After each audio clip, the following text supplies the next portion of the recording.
Et donc, je vais maintenant remercier nos conférenciers d'ouverture et inviter Marie-Dominique Beaulieu, professeure titulaire à l'Université de Montréal, ancienne directrice du département de médecine de famille et directrice générale scientifique de l'unité de soutien SRAP au Québec, qui va présider la première session. Marie-Dominique. Merci beaucoup. Merci beaucoup, Howard. Merci beaucoup. Bonjour. C'est vraiment pour moi un plaisir et un honneur d'avoir été invité à présider la première session qui porte sur l'histoire et l'état des lieux de notre système de santé. J'aimerais d'abord aussi souhaiter bonne fête au département de médecine de famille de l'Université McGill. En fait, j'ai commencé ma pratique comme médecin de famille il y a 38 ans, donc en fait, vous étiez assez jeune, à l'unité de médecine de famille de l'hôpital Children. Et j'ai encore beaucoup de collègues que j'ai vus aujourd'hui, alors vraiment, bonne fête. Et j'ai aussi, en fait, eu le privilège de pratiquer pendant 2 ans avec des infirmières praticiennes, des nurse practitioners. McGill innovait. Et malheureusement, ça n'a pas tellement duré, mais là, on voit que c'est en train de vraiment reprendre. Et c'était tellement un privilège, et je m'en rends compte maintenant comment ce début de pratique dans ce milieu qui, dans le fond, était effervescent et tout jeune, ça faisait 2 ans que vous existiez, a été vraiment un privilège pour moi. Donc, j'arrête là pour vous souhaiter ce bon anniversaire. Comme le disait Howard, vous avez ici la chance, bien sûr, d'entendre des gens qui ont été vraiment des artisans de notre système. Beaucoup de gens sont jeunes ici, de jeunes professionnels, ils ne connaissent pas notre histoire. Pourtant, connaître l'histoire nous permet de comprendre le présent. On dit que le passé est garant de l'avenir. Parfois, ça peut être peut-être inquiétant, mais moi, je pense qu'en comprenant mieux d'où on vient et ce qu'on a vécu, on peut trouver des solutions aux défis auxquels on fait face. Donc, je vais vous présenter nos 2 premiers conférenciers que j'ai le plaisir de connaître. Ils vont faire leur présentation une à la suite de l'autre. Ils ont chacun 15 minutes et j'ai la responsabilité de tenir le temps pour que vous puissiez discuter. So, our first speaker is Antonia Manley. Notre première conférencière est Antonia Manley. Elle est vice-doyenne à la recherche et aux relations internationales à l'Université McGill. Elle enseigne aussi au département de sciences politiques et à l'Institut des politiques sociales et de la santé. Et elle sera suivie par M. Léonard Aucoin, qui a passé plus de 30 ans en tant que conseiller stratégique en santé et services sociaux. Il a exercé son métier auprès de centres hospitaliers. Il a été membre de la commission Claire. Et alors, voici vos 2 conférenciers. On les accueille. Oui, Antonia?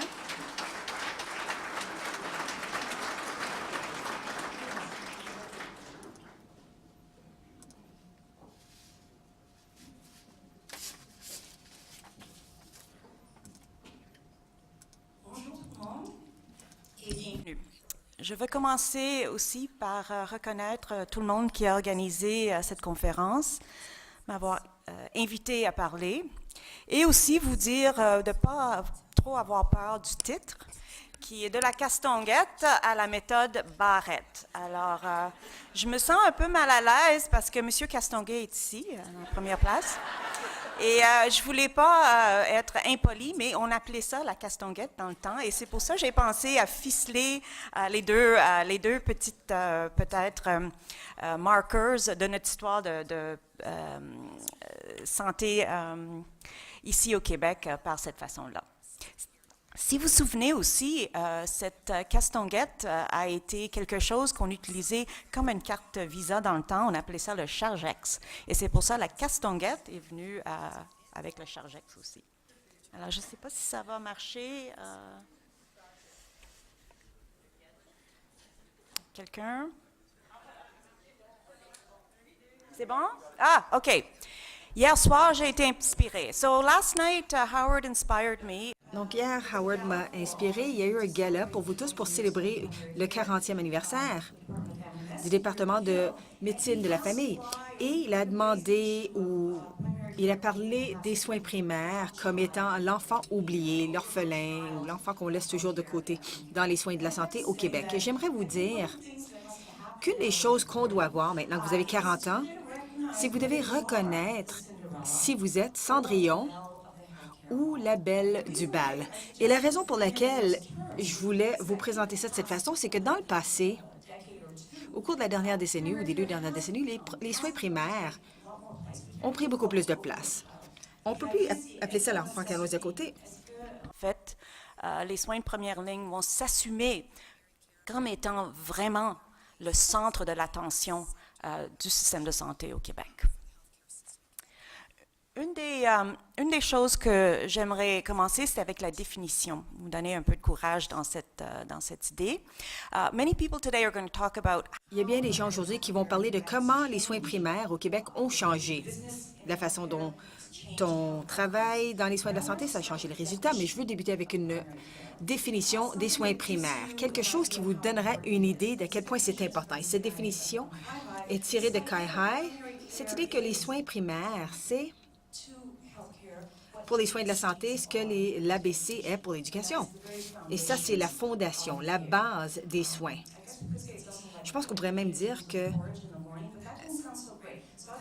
ça pourrait être comme le gros du matin. En tout cas, je pensais que l'ABC, c'était la meilleure chose. C'est pas que c'est bon pour nous, mais c'est vraiment à la base de tout pour le système de la santé. L'autre définition, évidemment, est beaucoup plus large, la définition de comment les soins primaires s'insèrent dans une vision globale de la santé. Ça, c'est la définition de l'Organisation mondiale de la santé qui nous amène à penser aux soins primaires comme vraiment l'idée de cette intégration des soins de santé avec d'autres services et aussi l'importance des déterminants de la santé de la population. Alors, on a là-dedans 2 définitions qui nous amènent à voir les fondements sur lesquels les soins primaires restent. Howard asked me to do a little bit of history, which Howard m'a demandé de parler d'histoire un petit peu, et ça peut être intimidant parce qu'il y a des gens de renommée dans la salle, mais je veux retourner au début. Pour qu'on se souvienne que pour bien des gens, avant les années 60, les soins de la santé, c'était des soins primaires. C'est à ça qu'on pouvait accéder en tant que soins, comme Mme Fortier nous a dit. À Saint-Timothée, les soins de la santé, c'était des soins primaires pour la population entière. C'était leurs médecins de famille et les genres de soins qu'ils pouvaient recevoir, des soins. Donc, au début, on veut se rappeler que les soins primaires, c'était la définition des soins de la santé pour la plupart des gens qui habitaient au Québec et dans le reste du Canada. Et en fait, lorsque les gouvernements ont commencé à s'impliquer dans la réglementation et dans le financement de certaines parties des soins de la santé et de l'accès aux soins de la santé, c'est là où on a commencé. Et c'est là où la place des soins primaires, en fait, est devenue, n'a pas vraiment été laissée de côté, mais ça a fait partie d'un plus grand mixte d'un système de soins de la santé. Et ça, ce sont certains des marqueurs de l'historique, de l'histoire canadienne des soins de la santé. Cette idée que lorsque les soins de la santé ont fait partie de ce que le gouvernement faisait et ce qu'il finançait, l'emphase a été mise sur les hôpitaux. Pas sur ce qui se passait à l'extérieur des hôpitaux, mais sur les hôpitaux eux-mêmes, au tout début de notre système de santé financé par le gouvernement. Et ensuite, lorsque la partie médicale des soins est devenue assurée, l'idée que les médecins seraient impliqués, il faudrait toujours qu'ils fassent affaire avec le gouvernement et en fait, il y aurait un compromis. Et il y a bien des universitaires de ça qui ont vu que ce compromis était très important pour avoir accès aux services. Au Québec, ce genre de bargaining, c'était différent pour les médecins et pour les spécialistes. Donc, c'est très différent en termes de comment on voit la relation entre l'État et les médecins, dans leur capacité également. Quelque chose de très, très unique. Et là, évidemment, M. Castonguay est là. Ça, c'est M. Castonguay. Oh, il y a juste un couple d'années. Il était ici. C'est une photo qui relève de la commission Castonguay. Et pour ceux d'entre vous qui ne sont pas familiers avec la commission Castonguay, ça c'est la commission qui a été mise sur place dans les années 60 pour en fait étudier la situation de la santé au Québec avant de faire des recommandations, avant de mettre en place un système de santé. Alors, c'est très intéressant qu'on a pris la peine, en fait, de donner la charge à M. Castonguay de, en fait, poser le diagnostic sur qu'est-ce qu'il fallait faire pour avoir un système qui allait fonctionner et qui allait répondre aux besoins des Québécois. Et le rapport de la commission Castonguay, le rapport Castonguay-Nepveux, est très intéressant parce que le diagnostic qui est posé est très explicite quant aux besoins spécifiques du Québec. Donc, on doit se dire que ça, c'était dans la période que toutes les provinces au Canada étaient en train de se tailler un peu les plans de santé pour être éligibles justement au financement fédéral. Mais au Québec, l'accent était toujours mis sur les besoins spécifiques, alors de vraiment cibler un diagnostic important. Et ce qu'on voit dans le rapport, donc les solutions qui sont menées à l'avant par la Commission, c'est un regard très large. Un regard, en fait, qui voit la santé, qui fait partie d'une sécurité sociale beaucoup plus large. Et ça, c'est unique parmi toutes les provinces canadiennes à cette époque, dans les années 60. C'est l'idée qu'on devrait tailler une place pour la santé avec d'autres services sociaux et, en fait, que ça doit être un système intégré. Ça, c'est en fait l'importance de ce modèle québécois d'assurance maladie et des services sociaux. Je ne sais pas où M. Castonguay a trouvé sa muse, il va peut-être nous le dire, mais une des choses qui est très importante dans la façon qu'on conçoit les soins primaires dans ce système qui est intégré, les réseaux qui sont établis et énoncés dans la réforme qui va suivre, c'est évidemment ce modèle-là. So I know there's some of our British colleagues. Je sais qu'il y a certains de nos collègues britanniques dans la salle et ça va être un modèle que vous allez reconnaître. C'est de Lord Dawson, qui était la personne qui a créé la base du National Health System, ou du National Health Service, pardon, au Royaume-Uni. Et son modèle, c'est un modèle de roue, mais c'est aussi un modèle de services intégrés, de soins réseautés et régionaux. Et dans un sens, ce modèle qui date des années 20, c'est quelque chose que nous voyons dans les soins primaires, dans la façon dont les soins primaires ont été conçus au Québec dans les années 60. L'autre partie du modèle Dawson qui est important pour ceux d'entre nous qui étudient les soins primaires, c'est que c'est sur la présomption, c'est bâti sur la présomption que ce dont les gens ont besoin dans un système de santé, c'est les soins primaires. Et c'est cette idée qu'il y a une pyramide de soins qu'on doit respecter, qui doit être au niveau régional, d'après les besoins des populations dans les régions, mais une pyramide qui nous dit que tout système de la santé qui fonctionne bien est fondé sur les soins primaires. En fait, de 1970 et la loi de 1971 sont en fait je pense, inspiré de cette conception des soins primaires et l'importance des soins primaires.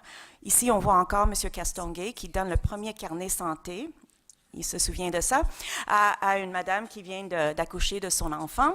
Mais l'idée, c'est que dans cette loi, on voit encore l'innovation remarquable, et je vais mettre l'accent là-dessus, l'innovation remarquable au Québec d'avoir une vision intégrée des soins de santé et des services sociaux. Depuis, évidemment, on n'est pas resté tranquille. Et encore, on a les deux architectes de ces deux rapports, le rapport Rochon et le rapport Clair, qui sont avec nous. Mais l'idée, c'est que les débuts des soins primaires, si on veut, dans la conception de tout le système de santé et services sociaux dans les années 70, étaient en train de se faire évoluer la réforme continuelle depuis ce temps-là. Je n'ai pas le temps de faire la description de tout ce qui se passe à l'intérieur de ces commissions et de leurs lois suivantes. Mais l'idée, c'est qu'on remettait en question continuellement qu'est-ce qu'on avait dans la loi originale et si vraiment on a atteint les objectifs de cette loi par le passé, par les années qui suivaient. On a aussi eu la valse des ministres et je mets ces images parce que aussi le Québec est unique en ayant tellement de médecins comme ministre de la Santé. Et je pense qu'il n'y a aucune autre province, peut-être aucun autre pays au monde, où on a vu continuellement non seulement une valse de ministres, mais une valse de ministre de la Santé qui était justement des médecins. Or, les choses étaient pour changer. Un ministre pas comme les autres, c'est-à-dire Gaétan Barrette. So the entry of Dr. Donc, l'arrivée du Dr Barrette dans le système des soins de la santé au Québec, c'est quelque chose d'assez remarquable parce qu'on a ici un médecin qui a aussi une vision qui est colorée peut-être par une compréhension du système de la santé et qui n'est pas nécessairement partagée par d'autres médecins qui ont joué un rôle au sein du gouvernement.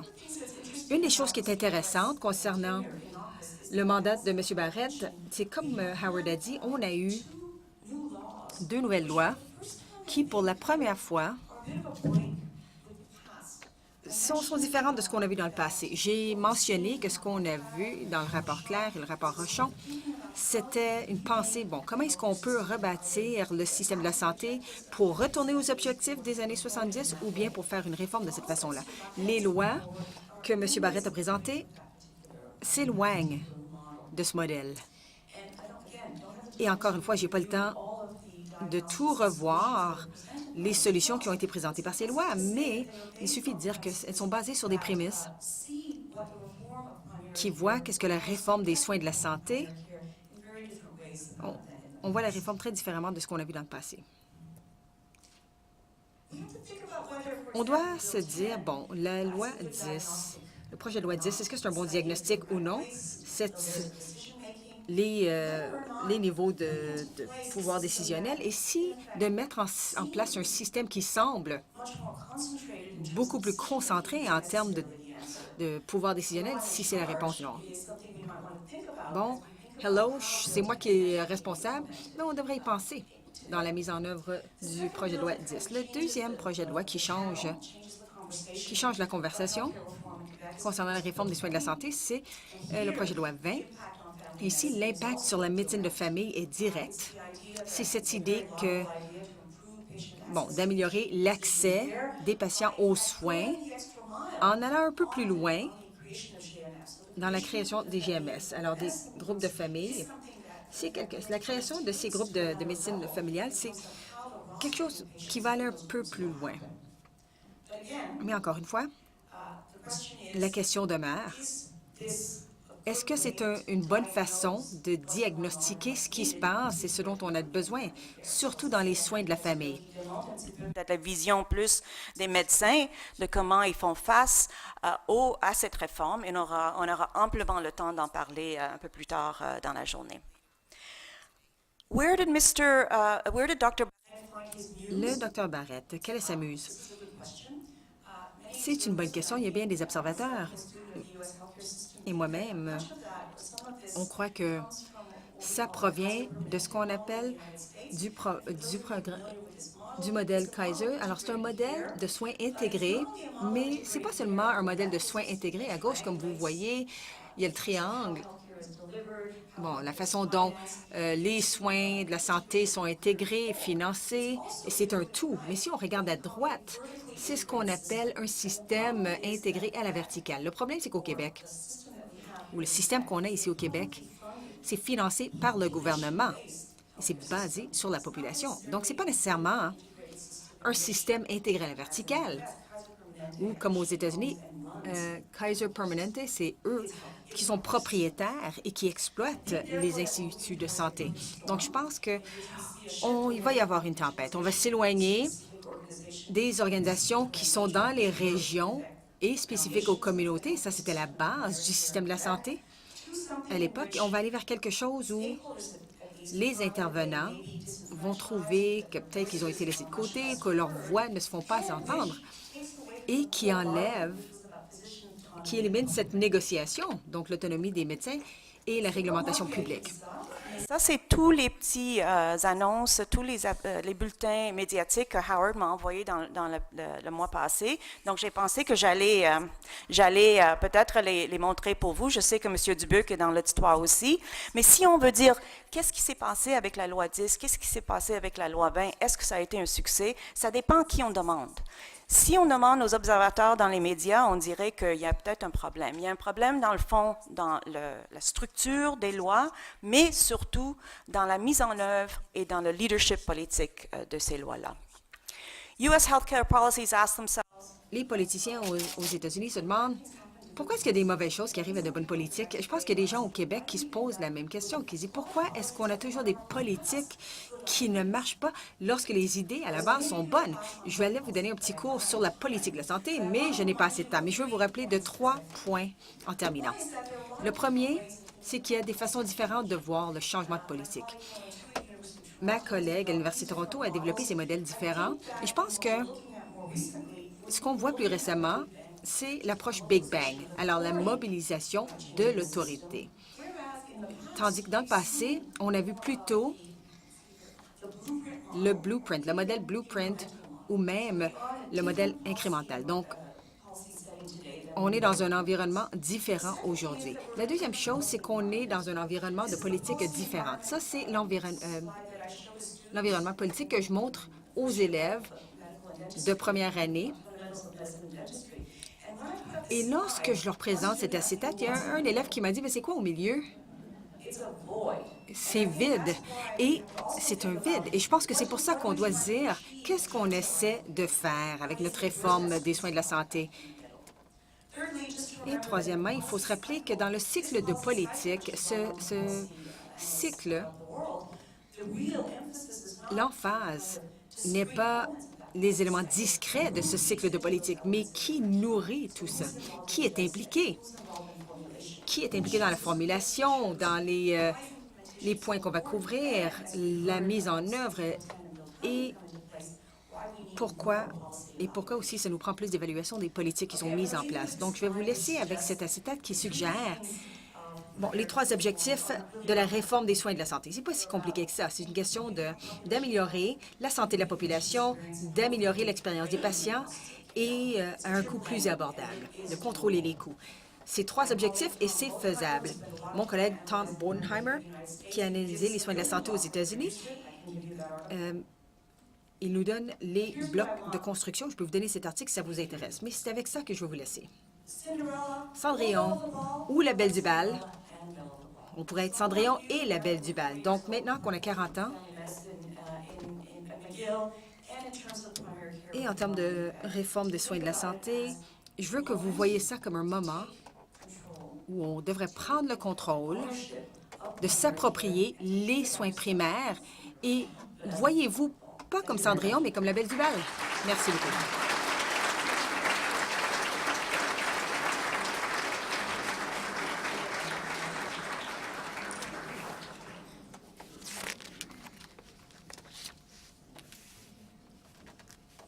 Merci, l'organisateur, de m'avoir invité à vous parler ce matin. Est-ce que je pourrais avoir ma présentation, s'il vous plaît, sur l'écran?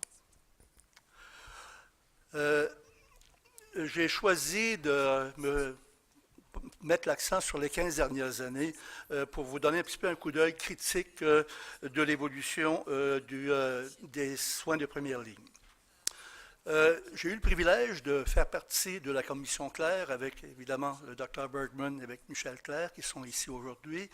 Et quand on a parlé de la première ligne, dans le fond, un constat qu'on pourrait reprendre aujourd'hui, il y a des problèmes majeurs d'accessibilité, de continuité, de coordination pour les citoyens, mais aussi pour les professionnels de la santé. Et on avait développé une vision qui était d'abord un médecin de famille. C'était vraiment le cœur de notre vision. Et on avait 2 recommandations. Que l'organisation d'un réseau de première ligne constitue l'assise principale. On disait qu'il faut qu'elle soit le footing du système de santé et que ce réseau-là soit formé à partir de la double réalité des CLSC et des cabinets de médecins. Et c'est pour ça qu'on a proposé la création de GMF, de groupes de médecine de famille, et qui devraient travailler de façon interdisciplinaire aussi avec des CLSC où on retrouvait les autres professionnels pour une population donnée afin d'améliorer accès, continuité et coordination des soins. C'était vraiment ce qu'on voulait, ce qu'on proposait. 15 ans plus tard, des GMF ont été mis en place, mais le développement a été lent. Okay? Il n'y a pas eu de vision intégrée du tout des GMF, et ça a été jusqu'à certains points improvisé. Quand on regarde le développement des premières années, pas de lien fonctionnel avec le CLSC, pas d'effort non plus de collaboration entre les deux groupes. Sur le terrain, on peut faire à peu près le même constat qu'en 2000. Donc, 15 ans plus tard, on a toujours des problèmes d'accessibilité aux médecins de famille. C'est moins pire aujourd'hui que ce l'était il y a quelques années, mais quand même, c'est encore là. Il y a des problèmes de continuité et de coordination. C'est souvent le patient qui doit coordonner les services des professionnels, ce qui est assez extraordinaire. C'est ce qu'on demande aux patients de faire. Et il y a aussi l'étude du Commonwealth Fund avec le conseil, le défunt commissaire à la santé et au bien-être, qui, sur les perceptions des médecins de famille au Québec par rapport au reste du Canada et à l'international, où l'opinion des médecins de famille est globalement négative. C'est la province où l'opinion des médecins de famille est la plus négative du Canada, que ce soit par rapport à l'accès aux médecins de famille, l'accès des médecins de famille aux médecins spécialistes, ou encore la coordination, ou encore la circulation de l'information. Et là, on assiste à un nouveau départ. Bon, il y a la révision du cadre de gestion des groupes de médecine de famille, et il y a deux éléments de ce cadre de gestion-là. En novembre dernier, le programme de financement et de soutien professionnel pour les GMF, donc c'est la réforme Barrette appliquée aux GMF, et récemment, il y a quelques jours, le programme de désignation réseau pour les GMF, qui est le réseau des super cliniques. Quels seront les résultats de ce changement-là, et par qui et comment seront-ils évalués? Évidemment, ça va être à suivre. Donc, pourquoi si peu d'avancement en 15 ans? Je vais vous donner mon coup d'œil critique. Évidemment, ça ira pas dans la nuance nécessairement, sous l'angle de la gestion et sous l'angle de l'organisation des services. Tout d'abord, on est encore un système très hospitalo-centrique. Si on regarde l'évolution des dernières années, les budgets de fonctionnement, les budgets d'immobilisation. On a juste à penser, là, CUSUM, CHUM, Sainte-Justine, Québec. Si on regarde les développements technologiques, si on regarde même la recherche biomédicale, il y a très peu de recherche qui est financée pour l'organisation des services de première ligne. Si on regarde la structure du réseau, je me suis permis de regarder les organigrammes de tous les CI3S et les CIUSSS, et vous serez chanceux si vous retrouvez la première ligne. On cherche le lien entre ces organigrammes-là et la première ligne, et on ne trouve absolument rien. Et ça, c'est récent. Donc, et on a toujours des problèmes d'accès et de continuité, surtout avant et après l'hospitalisation. Quand on est dans l'hôpital, ça va relativement bien. C'est avant la première ligne et après aussi. Et donc, le constat, c'est que la première ligne de notre système de santé, comme on l'avait souhaité lors de nos recommandations de la commission Claire. Deuxième facteur, à mon avis, c'est qu'on a une vision tronquée de la première ligne. Et on n'a pas, au ministère de la Santé, même aujourd'hui, il n'y a pas un vrai porteur d'une vision claire et intégrée de qu'est-ce que ça devrait être, la première ligne en santé et services sociaux au ministère. Est-ce que c'est... J'ai parfois l'impression qu'on vit un petit peu l'échec de l'intégration de la médecine de première ligne en CLSC lors du début de la réforme avec le rapport Castonguay. Et on se souvient à l'époque, il y avait une résistance très forte de la FMOQ qui a décidé de développer un réseau de cliniques médicales pour ne pas aller du côté des CLSC. Et aussi du côté des CLSC, il n'y a pas eu beaucoup d'efforts non plus pour intégrer les médecins parce que plusieurs CLSC avaient pris une approche beaucoup plus sociale et communautaire.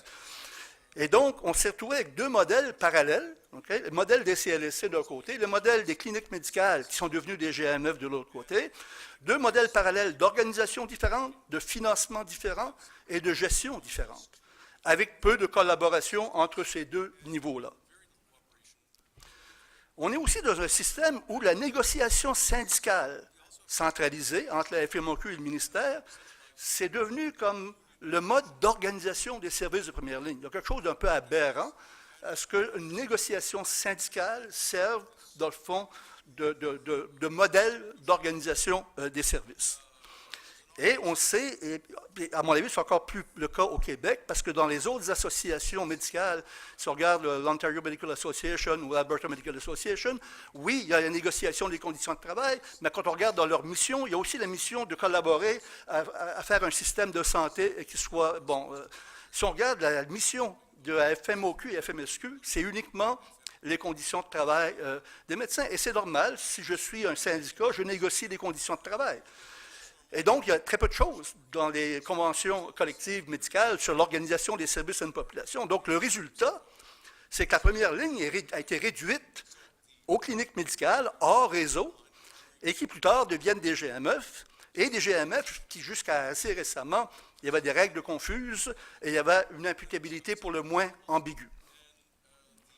Évidemment, si on a une vision tronquée en haut, on va avoir une programmation tronquée de la première ligne. Et ce qui est intéressant, c'est qu'en 2005, le ministère a développé un programme de services généraux de première ligne. Et je suis retourné revoir comment ça avait été défini. On a centré ça sur les CLSC et les urgences. On ne parle pas des cliniques médicales, on ne parle pas des GMF, comme si on était totalement dans un autre monde. Alors que les GMF, qui sont des cliniques médicales, sont la porte d'entrée naturelle, la première porte d'entrée naturelle. Et donc, cette approche-là est une approche bureaucratique, circonscrite nécessairement au périmètre budgétaire des établissements, comme si les GMF n'étaient pas dans le système. Donc, d'un côté, on a des cabinets de médecins, la FMOQ, la RAMQ, qui est le payeur, et le ministère de la Santé, et c'est surtout le ministre, les négociations se règlent en haut là. De l'autre côté, on a les autres professionnels non médicaux, les CLSC et l'urgence, le ministère. Encore là, deux voies parallèles, deux types de règles de jeu, deux silos de financement et pas de pont entre les deux.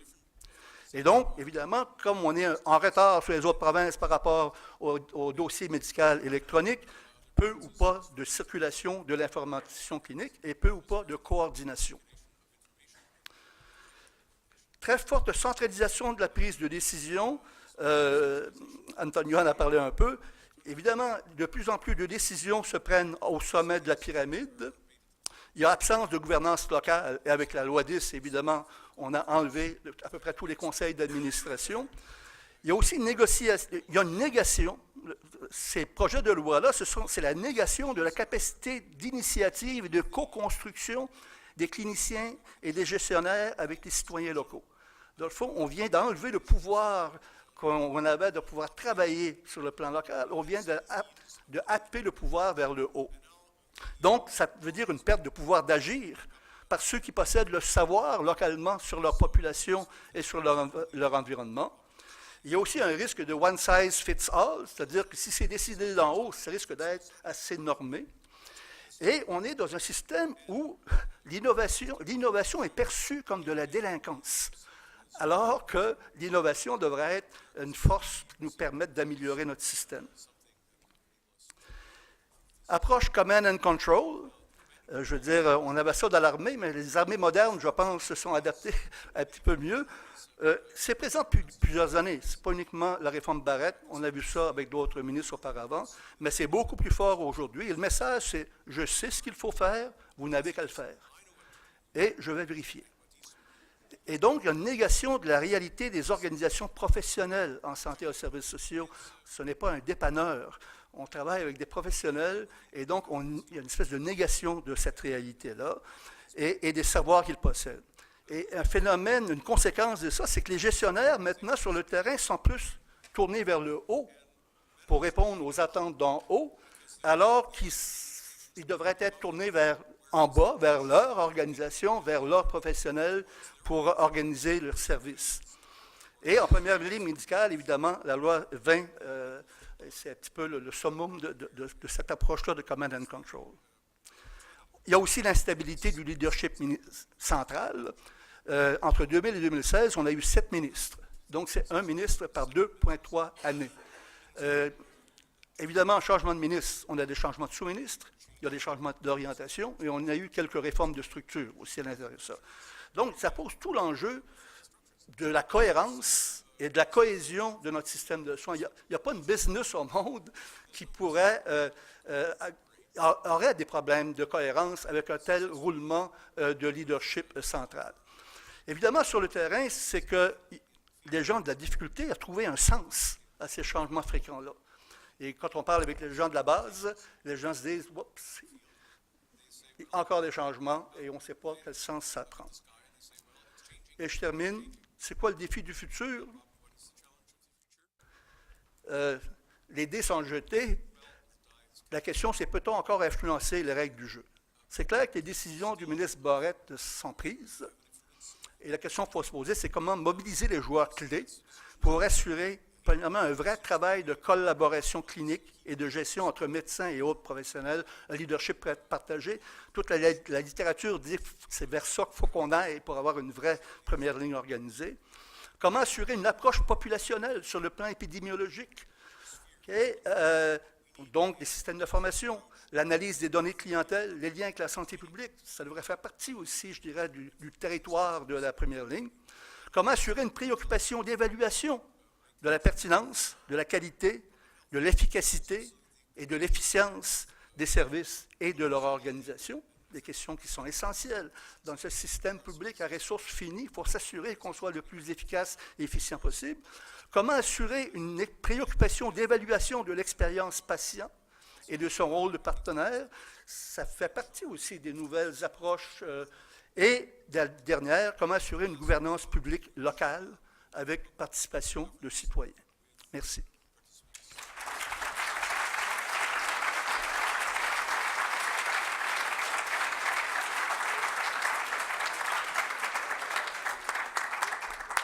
Merci infiniment à vous deux, vraiment. C'était très, très, très intéressant et nous sommes prêts maintenant à vous donner la parole. So there is simultaneous translation, so you can ask your question. Nous avons de la traduction simultanée. Vous pouvez poser vos questions en anglais et en français. À vous de choisir. Vous allez devoir aller au micro. Et nous pourrons aussi, et vous avez des micros ici. And we have, il y a des micros à l'avant. Je vais vous donner ce micro. S'il vous plaît, vous nommez. Just state your name and your question. Et Emmanuel Simoni. Je trouve que vous avez dressé un portrait très intéressant. Vous avez tous les deux signalé que l'augmentation de l'expérience patient, de la qualité de l'expérience des patients est une préoccupation fondamentale du système de santé, particulièrement de la première ligne. Et pourtant, les patients sont très absents. Et en réalité, s'il faut parler de négation de la collaboration et de la co-construction, je pense que les patients qui sont la raison d'être du système de santé vivent une double négation parce qu'en effet, le système de santé est très tourné vers le haut pour recevoir des commandes et très peu à l'écoute de ce qui se passe au bas ou au cœur de son système, c'est-à-dire ce que les patients demandent et recherchent. Et en même temps, eux-mêmes sont pris dans un système où ils ne trouvent plus de porte d'entrée. Et ma question serait, que pensez-vous que la médecine de famille a à répondre à ça? Et croyez-vous que c'est à travers le partenariat plus proche, plus collaboratif, plus constructif avec les patients et la médecine de famille and primary care, qu'on pourrait arriver à trouver une réponse à l'absence de sens? Je pense qu'il faut que ce travail-là de collaboration, il faut qu'il commence au niveau local.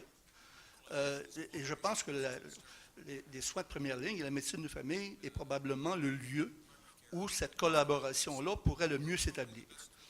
Et moi, je pense que si on veut développer une façon, je dirais, d'influencer et de réagir par rapport à ce qu'on sent comme une imposition d'un modèle, il va falloir que ça vienne un peu de la base. Puis, je pense qu'il faut, une invitation, là, tant du côté des cliniciens que des patients et que des gestionnaires. Il faut travailler au niveau local pour essayer de créer une force d'influence. Et donc, je pense que oui, il y a une opportunité pour moi que des patients s'allient à l'intérieur des groupes de médecins de famille. Ça ne sera pas nécessairement facile, mais moi, je pense qu'il y a une porte là et vous devez la prendre.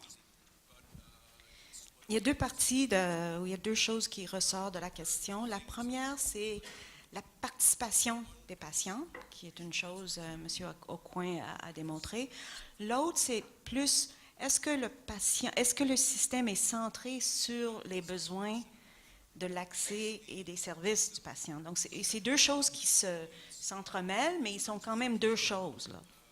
Sur la dernière, je dirais que je pense, si on regarde l'historique du système, l'accent a été mis là-dessus. C'était ça le souhait, si on veut. L'enjeu, c'était comment on allait avoir un système de santé, surtout concevoir les premières lignes comme quelque chose qui répond aux besoins. C'était ça qui était derrière la commission Castonguay, par exemple, la commission Rochon aussi, mais aussi comment le patient se trouve son home, son medical home, c'est un des termes qu'on utilise souvent, et où est la porte d'entrée d'accès. Et dans tous les systèmes de santé à travers le monde, on se pose cette question, où est la porte d'entrée du système?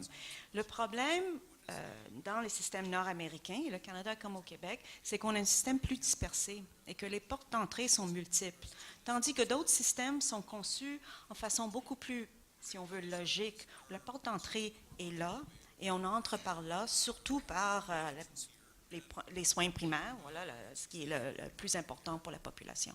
Et c'est cette place-là, je pense, qui devrait travailler davantage. Merci.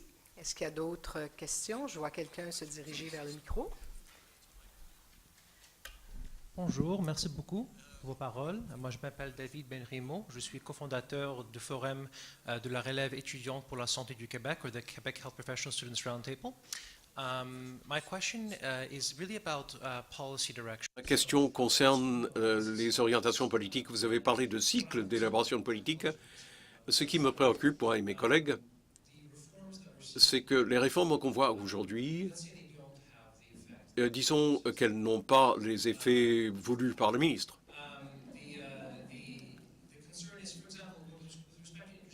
Bon, au niveau de l'interdisciplinarité, par exemple, il y a un certain financement pour les infirmières et pour des liens avec les pharmaciens, mais on est loin des cliniques interdisciplinaires et interliées, comme on peut en avoir suivi, où on a des physiothérapeutes et d'autres cliniciens qui sont là en temps permanent, au lieu d'avoir des relations à temps partiel.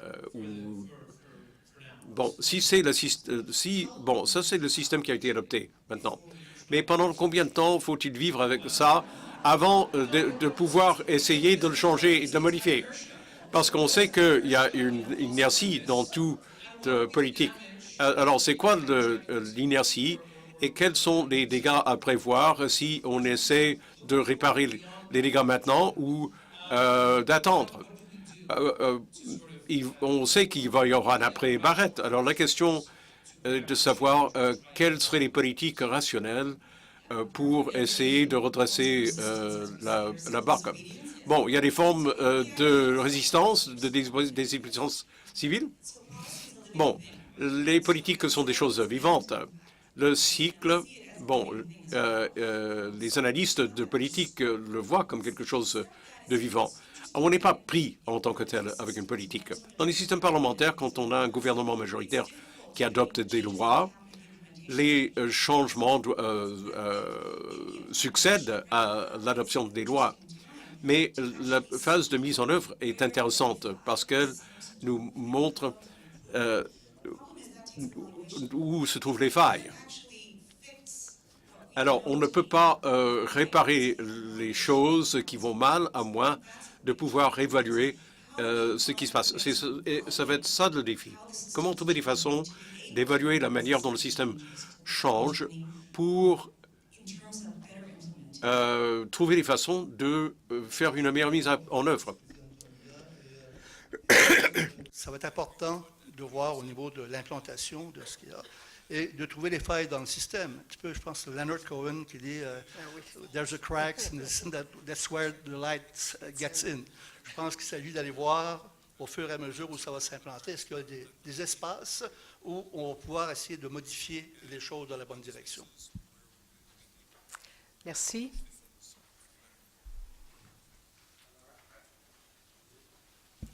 OK. Alain Larouche du groupe Santé Concerto. Deux commentaires ou questions.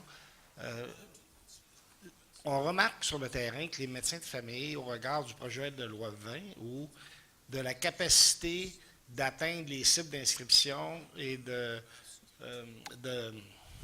d'assiduité, ils ne seront pas capables de les atteindre.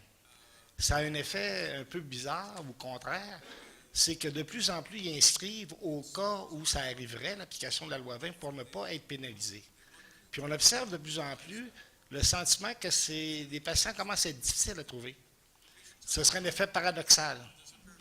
Et ce qui me fait dire que le service à la clientèle, si je peux m'exprimer ainsi, ça va être la solution pour ces médecins-là de conserver leur clientèle. On voit beaucoup de nouveaux groupes qui sont en train de se construire des cliniques. Donc, c'est une perception, ce n'est pas une étude scientifique. La deuxième remarque, c'est en lien avec la première question de la patiente.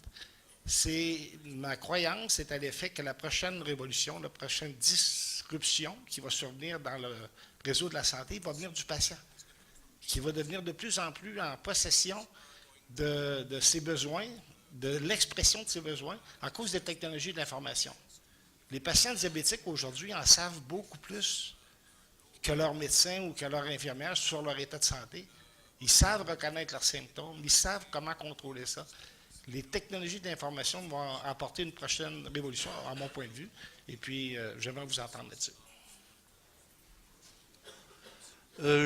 Bon, sur la première question, sur comment les médecins vont constituer leur clientèle, bon, je ne connais pas assez le détail là, des ententes, mais c'est clair qu'en général, là, dans n'importe quel type d'entente, dépendamment des incitatifs qu'il y a, tu vas adapter ton comportement en fonction des incitatifs. Donc, je ne peux pas aller plus loin que ça parce que je ne connais pas le détail. Pour la question du rôle des patients et des technologies de l'information, oui, effectivement, je pense que le pouvoir des patients va être de plus en plus grand parce qu'ils ont accès de plus en plus à de l'information solide là, et ils peuvent jouer un rôle très, très important. On le voit déjà, c'est commencé. Puis à mon avis, il devrait y avoir des alliances, je dirais, naturelles entre les professionnels et les patients. Je pense qu'il faut que ça se situe là aussi, cette alliance-là, pour être capable d'influencer, je dirais, l'implantation des politiques. Merci. Le premier micro. Bonjour, je suis Marie Giroux, je suis la directrice du département de médecine de famille et médecine d'urgence à l'Université de Sherbrooke. Je suis la Howard à Sherbrooke. Je vous remercie sincèrement pour vos présentations. Actuellement, on assiste quand même à une situation qui est assez souffrante sur le terrain. Votre vision externe nous aide à considérer les choses un petit peu plus à 30 000 pieds. On a l'impression vraiment qu'on doit obéir à un agenda politique qui nous dépasse et que les temps, les durées, les échéanciers sont dictés par un agenda politique. Et ça génère quand même beaucoup de cynisme et de sentiments d'impuissance sur le terrain, avec des cibles qui semblent souvent un peu difficiles à atteindre, avec des échéanciers qui font vraiment pas beaucoup de sens. On est tous bien polis là, quand on est dans des grandes assemblées comme ça, mais il y a clairement énormément d'incongruités qui sont perçues par des gens qui sont sur le terrain et qui se sentent plus ou moins muselés pour les dénoncer. Alors, vous nous donnez certaines pistes. Hein. Je pense que les voix des patients, les voix de l'électorat, c'est clair que c'est une piste. On aura certainement d'autres idées aujourd'hui. Je me demandais comment vous voyez le rôle des universités, des facultés de médecine et des sciences de la santé et des départements de médecine de famille de façon plus spécifique. On a allumé les turbos pour former de plus en plus de médecins de famille. On collabore à la formation des infirmières IPS-PL, mais y a-t-il d'autres pistes qu'on devrait investir? Moi, je pense que, d'abord, un des constats, c'est que les seules voix qu'on entend du côté médical, je dirais des dernières années, ce sont surtout les voix des deux fédérations médicales. Okay? Et on n'entend pas d'autres voix. Bon, il y a l'AMQ, la Société médicale du Québec, qui a commencé un peu mais c'est quand même pas, ils ne sont pas très nombreux. Moi, je pense que vous avez, et surtout encore plus la médecine universitaire, je pense que vous avez un rôle social et politique à jouer. Okay? Si vous ne parlez pas, si vous subissez,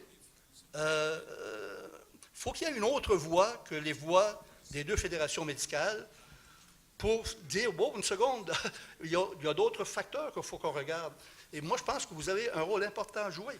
Et les universités, je pense, vous avez la crédibilité, vous avez aussi cette neutralité, et vous êtes capable de soutenir ça avec de l'evidence-based management and policy. Moi, je pense qu'il faut que vous parliez beaucoup plus fort. Parce que les seules voix qu'on entend, c'est les voix des deux fédérations d'un côté et du ministre de l'autre. Et comme message public, c'est pas fort, ça ne vous fait pas une belle image là, comme profession médicale. Alors que s'il y avait d'autres voix plus justes, plus rationnelles, ça voudrait à tout le moins équilibrer sur le plan politique. Merci. En plus de la neutralité, en fait, de nos partenaires universitaires, il y a aussi les connaissances. Donc, le evidence-based evidence se trouve dans ce que les recherches universitaires amènent au front. Et donc, c'est pour ça que ce n'est pas juste la voix, c'est aussi la connaissance qui rend ça très crédible. Mais c'est le problème, c'est on est dans un genre de food fight, là, entre... c'est ça, it's a turf battle, hein, entre les syndicats d'un côté, les fédérations d'un côté et le ministre lui-même, même le ministère. Donc, c'est-à-dire comment on peut changer le caractère de ce débat, c'est justement pour avoir la connaissance des recherches qui vient puiser dans les recherches qu'on fait en milieu universitaire. Merci. Merci. On m'a donné la permission de dépasser un tout petit peu seulement. Je ne prendrai que les personnes qui attendent là, depuis vous aussi, chère madame, en avant. Donc, je vous demanderai de poser vos questions de façon succincte pour qu'on puisse entendre toutes les personnes qui sont là. Donc, monsieur, le micro derrière. Merci beaucoup, c'est bien gentil. Patrice Roy, directeur des affaires médicales régionales pour Pfizer Canada. Alors, je voudrais suivre dans la lignée de la dame de Sherbrooke un peu avant moi et peut-être s'éloigner de cette notion des problèmes que nous... Problèmes. Est-ce qu'il y a vraiment des problèmes? On ne sait plus à un moment donné, à savoir... Il y a des directions politiques. Est-ce qu'on peut mettre ça de côté un peu? Il y a des problèmes de turf battle. Est-ce qu'on peut mettre ça un peu de côté? Et de regarder vraiment qu'est-ce qui se fait en milieu universitaire au niveau de l'éducation des différents professionnels de la santé. Je pense qu'il y a assez d'évidence qui démontrent qu'on doit travailler en interdisciplinarité. C'est des choses que j'entends. On sait qu'il faut que quand on travaille, il faut qu'on ait les notions de mesurer l'impact que l'on a sur la population que l'on prend en charge. Alors moi, je me pose des questions dans les facultés de médecine, dans les facultés infirmières, dans les facultés de kinésiologie, dans les différentes facultés de ces gens qui doivent travailler ensemble. Qu'est-ce qui leur est enseigné quant à voici ce à quoi je m'attends de toi, dans comment tu dois travailler avec tes autres collègues, comment tu dois mesurer l'impact que ce que tu fais sur la population, parce que c'est avec l'éducation qu'on va arriver avec le changement. C'est bien beau essayer de faire des changements au niveau politique, essayer de faire des changements, il faut travailler là-dessus, mais je pense que le gros des changements vont venir avec ce que l'on enseigne à nos nouveaux arrivants dans le système de santé. Alors, je suis curieux d'entendre qu'est-ce qui se passe à ce niveau-là. Bien, le doyen n'est pas là, le doyen de médecine. Je ne sais pas s'il est dans la salle qui veut se lever. Madame Fortier est là aussi. Moi, comme humble professeur, je dirais quand même que l'interdisciplinarité commence par le respect mutuel des différentes compétences qu'on a. Et comme politologue, quand j'enseigne à la faculté de médecine ou en kinésiologie ou en occupational therapy, ce qui me frappe, c'est que les étudiants sont tellement curieux. They want to know what's in my toolkit. They want to know... Ils veulent savoir ce que j'ai dans ma trousse à outils. ce qu'ils peuvent apprendre de la science politique ou des politiques en santé. De nos compétences. C'est vrai que l'interdisciplinarité sur le terrain commence par comment on forme les partenaires, là, comment on forme ceux qui vont aller travailler sur le terrain. Et je dois dire que depuis le temps que moi je suis à McGill, depuis 20 ans, j'ai vu ça changer radicalement. Merci. Madame aussi, le micro derrière, vous attendez depuis longtemps. Brenda McGibbon. Brenda McGibbon. J'ai CUSUM mission de cancer. My question is. Ma question est, bon, les comités d'usagers ont beaucoup amélioré les choses au CUSM. Nous avons des patients qui participent à beaucoup de comités et beaucoup de gens nous ont dit que ça aide. Je suis très inquiète quand j'entends parler des supercliniques et de la possibilité d'un engagement des patients dans la prise de décision. Est-ce que quelqu'un peut m'expliquer ce que c'est qu'une superclinique et qu'est-ce qui va arriver?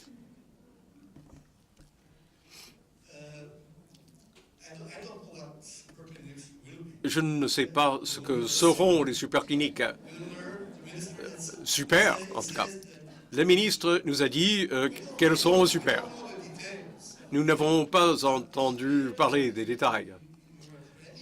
Mais vos craintes sont sans doute bien fondées. On va voir ce qui va arriver.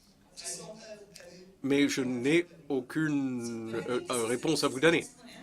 Mais je pense que c'est de la bonne réponse, parce que nous savons que c'est basé sur une bonne idée.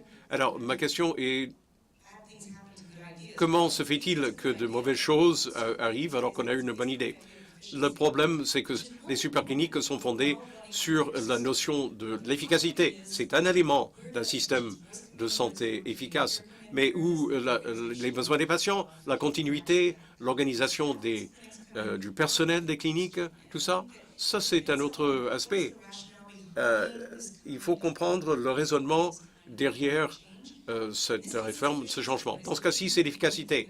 Mais est-ce que c'est l'efficacité qu'on veut à l'exclusion de tout le reste dans cette partie-là de notre système de santé? Brève, et pour qu'on puisse avoir les deux questions, oui. I'm Marian Dove. I'm the director of the Family Medicine. Directrice du programme de résidence en médecine de famille. Merci beaucoup de vos deux présentations. Ça m'a aidé en tant qu'enseignante de la médecine familiale. Ça m'a aidé à comprendre pourquoi c'est si chaotique. Parce que tous les 2 ou 3 ans, il y a de nouvelles politiques, de nouveaux règlements qui nous viennent d'en haut. Et j'ai trouvé ça intéressant que vous nous disiez que nos départements et nos facultés ont une voix importante.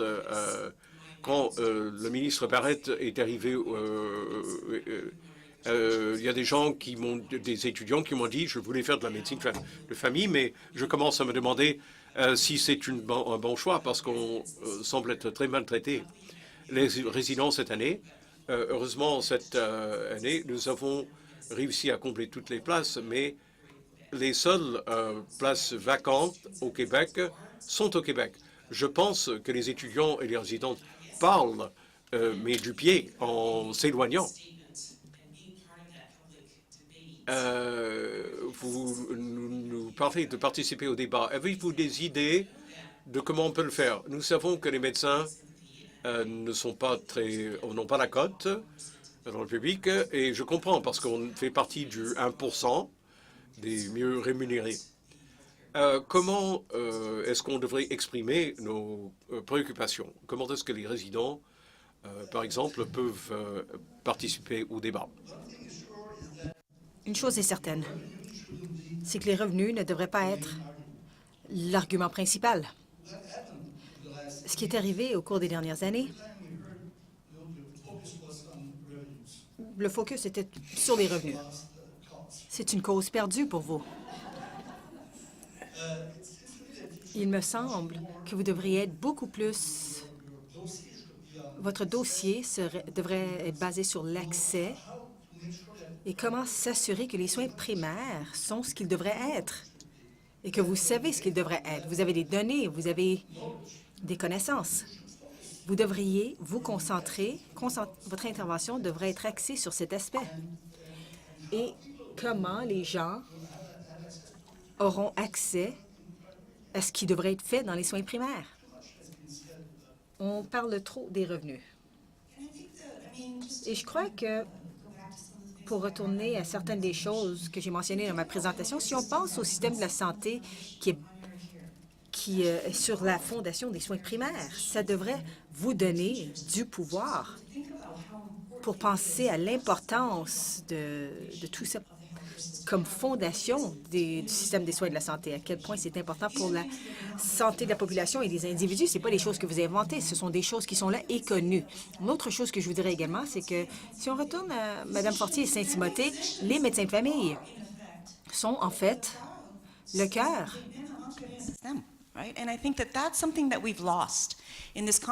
Et c'est ce qu'on a perdu dans cette conversation. On a oublié que la portion soins du réseau de la santé est dans les mains des médecins de soins de première ligne. Et ils devraient avoir la confiance, ils devraient être confiants en fait, ils sont en fait la première ligne, de façon très positive. La dame qui attend depuis longtemps. Merci beaucoup. Et nous passerons à la pause. Allez-y, go ahead. Merci. Bon, Dominique Hott, médecin de famille au GMF Queen Elizabeth. Il y a 2 semaines a eu lieu le FRESC, le Forum de la relève étudiante en santé du Québec. Ça regroupait, je ne sais plus, 27, je pense, associations d'étudiants dans différents domaines de la santé qui se sont regroupés pendant 2 jours complets pour étudier toutes les propositions qui avaient été faites par rapport à l'organisation des soins de première ligne et de l'interdisciplinarité. Ils ont voté sur je ne sais plus combien de propositions, c'était de toute beauté. M. Barrette est arrivé et il leur a dit 2 choses étonnantes. La première, c'est que le projet de loi 20 était là pour forcer les médecins à travailler en interdisciplinarité, ce qui peut être louable en soi, mais pour après ça dire que, en gros, là, que les étudiants vivaient au pays des licornes et qu'il n'y avait pas assez d'argent pour financer toutes leurs belles propositions, donc ils n'allaient pas pouvoir en tenir compte. Alors ma question, c'est quoi l'enjeu finalement?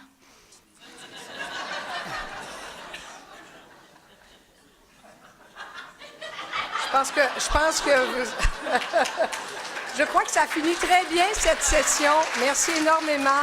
Alors, on va à la pause jusqu'à 10h20. J'ai sauvé les 2 conférenciers qui ne savaient pas quoi répondre. Merci beaucoup à nos 2 conférenciers. Je pense que la discussion est bien partie. Et là, c'est le temps de la pause.